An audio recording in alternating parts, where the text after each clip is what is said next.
आज के व्याख्यान का शीर्षक है राज्य मंत्रिपरिषद।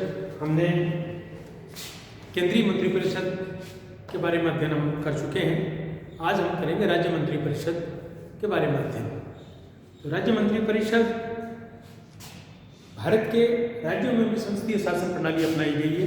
तो संसदीय शासन प्रणाली में एक संवैधानिक प्रधान होता है। तो राज्य में संवैधानिक प्रधान राज्य का राज्यपाल है और वास्तविक प्रधान मंत्रिपरिषद होती है।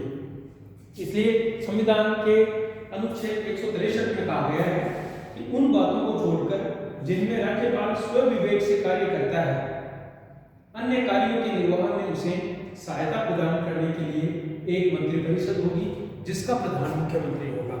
तो जिस तरह से हमारी केंद्रीय मंत्रिपरिषद का प्रधानमंत्री होता है, उसी प्रकार राज्य मंत्रिपरिषद का प्रधान मुख्यमंत्री होता है। तो गवर्नर के द्वारा, राज्यपाल के द्वारा मुख्यमंत्री की नियुक्ति की जाती है। अब हम कुछ इन पॉइंट्स पर करते हैं कि मंत्रिमंडल का गठन कैसे किया जाता है। तो मंत्रिमंडल का गठन राज्यपाल के द्वारा किया जाता है। राज्यपाल पहले मुख्यमंत्री की नियुक्ति करता है, जो कि बहुमत का नेता होता है। विशेष परिस्थितियों में राज्यपाल स्वविवेक से मुख्यमंत्री की नियुक्ति कर सकता है, लेकिन परंपरा ये स्थापित है कि मुख्यमंत्री बहुमत दल का नेता होता है। तो बहुमत दल के नेता को मुख्यमंत्री बनाया जाता है और मुख्यमंत्री के परामर्श पर राज्यपाल के द्वारा अन्य मंत्रियों की नियुक्ति की जाती है। उसके पश्चात हम अध्ययन करते हैं मंत्रियों का चयन। तो मंत्रियों के चयन के संबंध में 91वां संविधान संशोधन में ये व्यवस्था की गई है कि राज्य विधानसभा की कुल सदस्य संख्या के 15% से अधिक मंत्री नहीं हो सकते। एक राज्य विधानसभा की सदस्य संख्या जिस राज्य की, उसके 15% से अधिक मंत्री नियुक्त नहीं किए जा सकते हैं। और जो राज्य छोटे हैं, मतलब उनकी जिनकी जनसंख्या कम है या जिनकी विधानसभा की सदस्य संख्या कम है, वहां पर मुख्यमंत्री सहित 12 मंत्री हो सकते हैं। मुख्यमंत्री सहित 12 मंत्री हो सकते हैं। और जो बड़े राज्य हैं, उन बड़े राज्यों में कुल विधानसभा की सदस्य संख्या है, उस सदस्य संख्या का 15% तक मुख्यमंत्री सहित मंत्री हो सकते हैं। तो ये है। और फिर मंत्रियों का चयन कैसे किया जाता है? तो मंत्रियों के चयन में भी कुछ बातों का जैसे ध्यान रखा जाता है। वैसे तो मुख्यमंत्री के द्वारा एक लिस्ट, एक सूची दी जाती है गवर्नर को, और गवर्नर के द्वारा उस सूची में से उस सूची के लोगों को मंत्रिपद की शपथ दिलाई जाती है, मंत्रिपद पर उनको नियुक्त किया जाता है। लेकिन फिर भी कुछ बातों का अवश्य इसमें ध्यान रखा जाता है जो व्यवहारिक है। जैसे सभी क्षेत्रों वर्गों को प्रतिनिधित्व दिया जाता है। बहुमत दल के जो प्रभावशाली व्यक्ति हैं उन्हें भी इसमें स्थान दिया जाता है। प्रशासनिक दृष्टि से जो कुशल व्यक्ति हैं उन्हें भी मंत्रिमंडल में स्थान दिया जाता है। तथा जो मुख्यमंत्री के विश्वास पात्र, विश्वस्त जो लोग होते हैं, उन्हें भी मंत्रिमंडल में स्थान दिया जाता है। तो ये हो गया मंत्रियों का चयन। मंत्रियों की योग्यताएं मंत्रियों के लिए आवश्यक है कि वे राज्य विधानमंडल के किसी भी सदन के सदस्य हों। मतलब वो प्रथम सदन के सदस्य भी हो सकते हैं, द्वितीय सदन के सदस्य भी हो सकते हैं।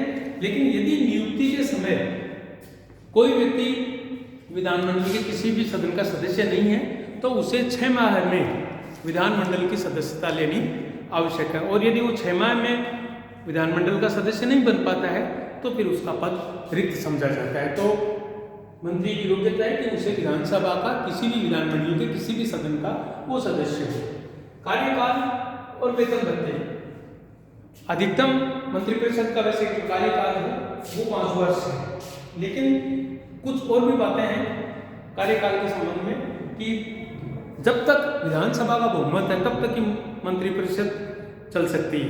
विधानसभा का यदि विश्वास खो दिया तो मंत्रिमंडल का इस्तीफा हो जाता है। दूसरी तरफ यदि मुख्यमंत्री भी चाहे, मुख्यमंत्री का भी यदि विश्वास हट जाता, मुख्यमंत्री यदि किसी को हटा देता मंत्रिपद से, तो भी उसे मंत्रिपद छोड़ना पड़ता है। इसलिए मंत्रिपरिषद के लिए कि उसे मुख्यमंत्री का भी विश्वास पात्र होना जरूरी है, तो साथ में उसे विधानमंडल का विश्वास भी होना चाहिए।